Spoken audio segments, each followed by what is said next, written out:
Today we're looking at what I call church mouse. I'll start with a song. Lift him up higher, lift him up higher. The Lord is good, I will lift him up higher. Anywhere I go, I will lift him up higher.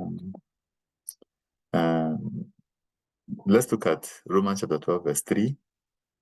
Of course, if you look at the whole idea of the metaphor of the church mouse, usually it's the mouse in the church environment that is starved, because the idea is that there's not too much food in the church environment.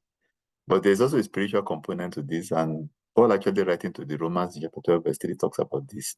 For I say, through the grace given to me, to everyone who is among you, not to think of himself more highly than he ought to think, but to think soberly as God has dealt to each one a measure of faith. For as we have many members in one body, but all the members do not have the same function. Then it goes on to talk about the various functions. So this is, I use the title of the church mouse because Paul was actually writing based on the environment that you had in Rome at the time, where there was this hierarchy, that needed to be respected. And you can actually see this coming into the church environment where you have a lot of managerialism and the corporate kind of behavior, where the man of God is like a superstar, and some of the other members that have different kinds of gifts are not actually acknowledged. And what you then find is people then move out into other kinds of environment. And that's why I said I call this podcast the church mouse.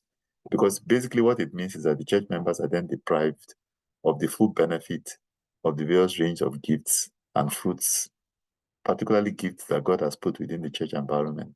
And so you need to be the kind of person that is smart.